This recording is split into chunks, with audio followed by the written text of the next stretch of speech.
Hey everyone, welcome back to Walk-Ins Welcome. We are now on episode 9. So up to this very point, we've talked a lot about digital marketing and a lot of granular details from like services that we offer, what's common in the world, how to talk to your current agency, asking the right questions. But now we're going to talk more about you. So you have a lot of knowledge. You're either a doctor or an owner of an urgent care. Maybe you're a nursing staff. You work the front office, lots of options there, but you have knowledge that most other people don't. Because we get this question a lot. I don't know what to tell people. I have nothing to say. I just do my job. Well, your job has, there's a lot of answers to questions in your job. So this episode, we're talking about educating your audience. Oftentimes we talk about our formula on how we approach social media. And our formula internally at Urgent Care Marketing Pros is entertain, educate, and execute. And so what we're tackling today is that middle piece, the educate. It's fun to entertain people. It's fun to tell stories. It's fun to tell jokes. It's fun to make people feel emotional towards something. And then it's also really good when patients start coming through your door. So execution part where we're getting people through the door for you, but that educate piece, so many people gloss or glaze over that. They just are either doing nothing but telling funny stories or they're doing nothing but asking people to buy from them, but they spend very little time showing their expertise. Yeah, so whenever you can educate someone and you feel like they learned something, like they legitimately learned something, they automatically put you on a higher pedestal than your competitor just because you gave them something. You have had years and years of education, college, going maybe through nursing school or whatever it is, and now you like what you took years to learn, you can sum up to somebody in a simple 30-second video, and that you just taught me something. Well, I'm going to reward you by naturally putting you on a higher stake in terms of if I need your services, I'm going to lean towards you every single time. Like it's just a lot easier. Like Nick's saying, you don't always have to be funny. You can be serious too, but in a very friendly manner. Like you don't want to be shoving people information down people's throat, but you want to present information that could actually be helpful. Because I think in the medical industry, there's a lot of misinformation because there's people that report on things in the medical industry, but then maybe that one doctor's opinion isn't actually what's happening. So just putting out what Here's the facts, and this is what we experience. Here you go. That's important, and I think people respect that. I'll add to that. Getting straight facts without opinion is so rare. If you were to just put data out, you would set yourself above everybody else. Because I'm telling you what, let's look at the world we're in now. We're still in a COVID world. Yep. As I understand, Omicron, whatever they're calling it, it's Omicron if you are Greek. But have you noticed that there's like 15 letters they skipped over? Yeah.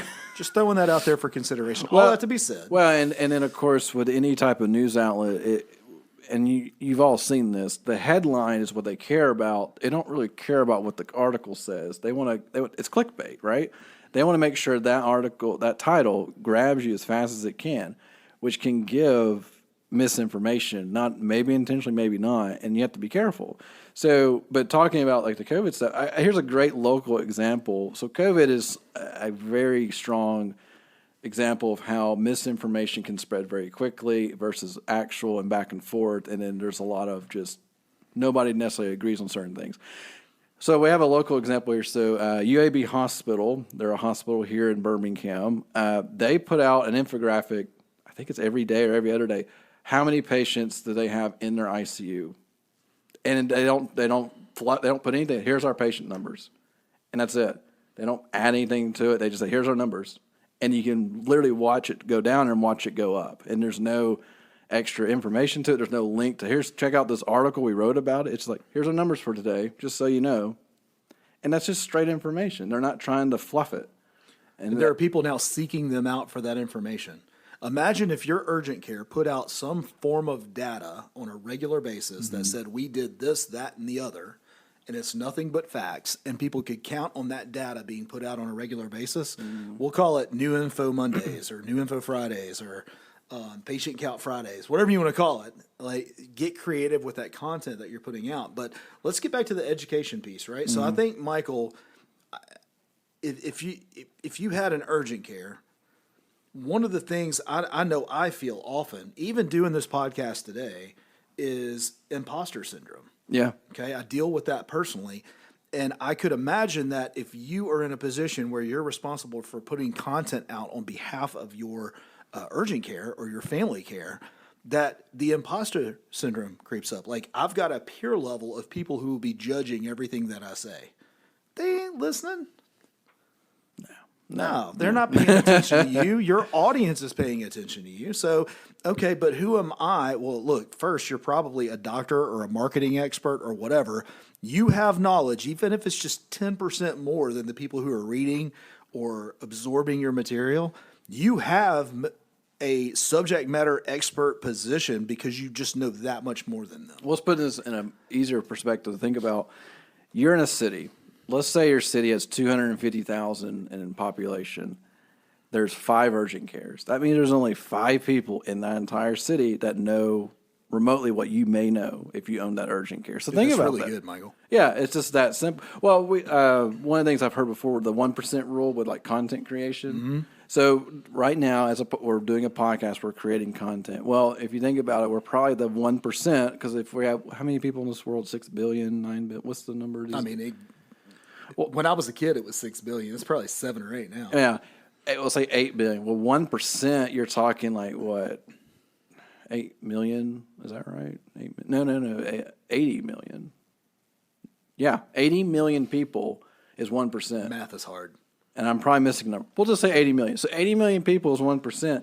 I guarantee you there are not necessarily 80 million people making content right now that you can actually download or listen to or read. I'm positive there's not. There you go. So if you're pushing content out, you're the less than 1% mark, which is impressive, right? And that's why, if you don't express your knowledge and give it out in some form or fashion, it will just go away when you go away. And you have to remember that. And you do bring stuff to the table. You didn't sit through 10 years of college and residency and everything else just to work. You want to help people. You want to educate. We know that. Absolutely. So let's take a look at some practical things that you can do where you can put content out without having to recreate the wheel. And Michael, I think I may even give this away. I got a link to this that we use internally that can be totally translated over to urgent cares, where they can help have a content calendar of things and topics that they can use. So here's just some examples, and I'm not going to give you 20 examples. We're going to pick one and then talk about it a little bit. Mm-hmm. So teach on a topic, all right? Why setting goals are clear, or targets or mission, things that are important to your urgent care, mm-hmm. not necessarily important to every urgent care. For example, let's just say that every Christmas you do some type of giveaway or a drive, or you ask people to sponsor a child, or you have people for Toys for Tots bring things to your office. Don't just announce that you do that. Give your heart behind it. Mm-hmm. Oh yeah. Well, and yeah, just giving your heart, giving the reasons behind it. And then when you said like teaching on the clear goals and targets, one thing that came to mind that people expect out of urgent cares is low wait times. Mm. So what goes into a wait time, right? Like there are layers to that. It's not just a doctor and a receptionist. There are reasons behind it takes 20 minutes to go from sitting down to going into the doctor and getting ready to leave. But if you have we actually have an internal goal of 10-minute wait time for new patients, and here's why, and then here's how we do it. And you talk about it. Now, you obviously don't want to give away the farm per se, but you want to showcase, like, there are so many steps that you never see. Like, I can go ahead and tell you right now, most people have no idea how insurance works, and have no idea why insurance works at some urgent cares and not at others, and why their copay may be different, or they can't accept their insurance, or why did I pay this and you were paid something else? Like, I was talking to somebody today about insurance. They did not realize that $40 copay is just one payment to that doctor. Right. Insurance makes a separate payment to that doctor, and she had no idea. Yeah. So it sounds super.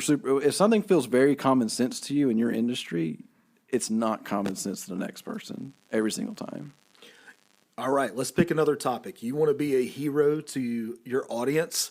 Be real and be raw. So tell a story about somebody on your team. All right. Oh, yeah. But don't just tell a story. Tell a story that edifies that person, and maybe you suck at that one thing, right? So, like, I bet doctors hear this all the time, right? Just y'all, please write in and tell me if I'm lying here. But I bet this happens all the time, where you have a nurse that typically goes and draws blood, and they do it 50 times a day. And then you get this one patient in that's like, I'm only allowing the doctor to draw blood. And that doctor goes like, I haven't drawn blood this week. Like Maybe once. They're like, this is not my regular today what thing. a great topic to edify your awesome nurse that does this 50 times a day, and why you are not the one who needs to be drawing blood, and that you suck at that and they're great at that. And that's a great opportunity on social media or a blog or whatever to put that content out. Well, and then I'm even thinking of the office manager. So the office manager, most patients never see, Right. but they're direct. They're impacted by the office manager because that office manager made decisions on how insurance gets processed, how the entire walkthrough goes. But also what I've learned, because I've talked to quite a few, the doctor, in general, the doctor cares about the patient, cares about treatment, cares about a good experience, but doesn't necessarily care about every aspect of the business. Like, it's important, but it's not top priority. What your office manager makes sure is that business is doing the right, keeps the lights on, right? Make sure things are paid and things are moving forward. So just talking about how it gives that doctor the freedom to do what they're really great at. And that kind of goes with any business. When you hire somebody, you're essentially hiring freedom, a part of it at least. Right. And so I just, it is super fascinating, like how, because when you think, like when I think of an urgent care, I think doctor, office manager, receptionist, nursing staff. That's what goes through my mind. But there are other elements to that. And there's so many more dynamics that we'll never understand. Right. Well, look, let's do one more. And we'll say, hey, let's be the expert. You're an expert. So maybe you explain a common mistake that your patients make and how they can avoid that. Yeah. From your perspective. I don't know. Maybe it's here's how you're treating a cut the wrong way. Mm-hmm. It could be, hey, I know that you have a cold, but you keep taking this and you should take this. Yeah. Like, be the expert that people know that you are. That's why they're on your page. They need good quality content. They don't need a random graphic designed post that says, what are you wearing today? Or whatever. That's not what they're there for. Be human. Educate on your values of your company, why you got into this, your team and how awesome they are, the tools that you love to use as a doctor or as a nurse or as a marketer, whoever's representing those parts of your business. Highlight your team, highlight your values, do all of these things. Put content out there that's going to make a real difference to your audience on social media. By the way, there's so many things besides just Facebook and Instagram that you can use. I mean, content platforms are everywhere. I mean, Tumblr, Twitter, YouTube. I said Tumblr. What is that even a thing? Reddit's what I meant. Tumblr is a thing, but okay. I wouldn't go to Tumblr. Yeah, I think I said the wrong thing. I meant Reddit is what I meant. And if you guys don't know what Reddit is, so Reddit is technically the front page of the internet. Is the oldest social media out there that's still alive today. Right. It's been around for 99, I think.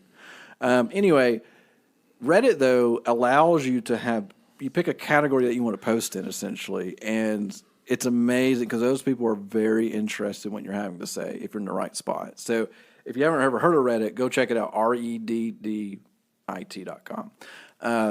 YouTube. YouTube is huge, and let's be honest. So YouTube has kind of transitioned over the years. It used to be like, oh, what can you squeeze out in 30 seconds or 90 seconds? Right. Now it's become really an education platform. You go there. We use it as an education platform. Yeah, we use it every day. We don't have all the answers, but the Google does on YouTube too. Old YouTube, second fastest growing search engine on the planet is YouTube. Well, and I find it interesting too. So like I remember watching YouTube videos that were 2 minutes long, 3 minutes long. Now they've kind of incentivized it to be 10 minutes long, 12 minutes long. And so if you are having an opportunity, like, okay, here's a simple, like, I don't want to get on YouTube. I don't want to do that. I have nothing to talk about that's questionable on HIPAA or something like that. How about this? We all know and all have heard of either CPR or look for signs for heart attack or stroke or whatnot. Go through and do a visualization of that. Like, let me show you what that looks like on an actual patient, an actual person. Like, let me show you what to look for and why it's important and what's the difference between them. Like, I can go right now and look up how to stretch my back in a certain for like my lower back pain, and there'll be like a chiropractor that teaches you how to do it. Like, it's so simple. But so like those things like that, because that's just like not common knowledge. We don't really know. Like I took a CPR class 15 years ago. I don't remember that much from it. So I'm not going to be a great candidate to perform CPR on somebody. Right. But as a doctor, you probably know it, back of your hand. So it's these small things that do matter. But yeah, YouTube is fantastic if you're just really interested in doing some true education and teaching. And we even see people actually like do like series of things. Let me talk about XYZ and kind of go through it. So yeah, I'm a big fan of YouTube. All right, so we've talked about all these different ways that you can put content out there, but understand that the right content has to go on the right platform. Yeah. All right, so Facebook is all about a community of people. So be a community on Facebook. All right, Twitter is all about opinion. So hey, look, you're in the urgent care space. Go be opinionated about vaccinations, but do it on Twitter. like they love it, and they'll thrive on Twitter over that stuff. But don't do that on Facebook and Instagram, right? Right. So go do that on Twitter. LinkedIn is a professional network. You're not talking to your patients on LinkedIn. You're talking to other professionals and maybe people that you want to attract as other nurses that you want to attract, other doctors you want to partner with, other business entities. Like, use LinkedIn as a professional network, and then be the most vain you can possibly be on Instagram. Show pictures of the culture of your company. Show that little girl with her stuffed animal who came in and she got a vaccination or a shot, or maybe she broke her arm and y'all had to set it or whatever. Show that kind of stuff on Instagram. Use that platform in the right way, and then use your blog to put tons and tons and tons of good quality information out. Yep. And also too, it's not just you. You have other people on your team that could actually contribute to this content. Like, it's not just the doctor or the owner of the urgent care that needs to be doing this. You have other people with other levels of education they can put out on a regular basis, so that you don't have to feel left alone on it. And then also, we talk about this a lot with clients, is regularity. If you're going to do content, make a plan for it. Make it regular, where you're doing it once a week, twice a week, once a month, twice a month. Whatever you choose, do it. Like, don't just, I have a pet peeve of, I go to somebody's Facebook page and they're like, post, and then stop. It's dead. And then 9 months later, Merry Christmas, stop. And then something random, stop. And it's like, just, if you're going to do it, be consistent, have a simple plan in place. So here's a nugget for you to wrap up and to coincide with what Michael's talking about. Be consistent, because consistent means that you will become predictable. When you become predictable, you start to stabilize your business. And then stability brings credibility, and that credibility turns into profitability. Oh, yeah. Okay? Stability is, we start off with being consistent, predictable, stable, credible, profitable. Those 5 things. All right. All right, there you go, guys. All right, so that is episode 9, and we're super excited that we're able to bring this. We have more to come. We actually have an interview coming up, too, with, this is good, that he is a doctor. Actually, there's a lot of fun stuff in him because I've known him for a while, but he is a doctor that started in urgent care and then got out and then went back in and started another urgent care. And so, Nice teaser. Yeah, super fascinating. He loves the business side just as much as the doctor side. So I'm excited to bring that interview to you guys in the next couple of weeks. All right. Y'all go out and have a great week.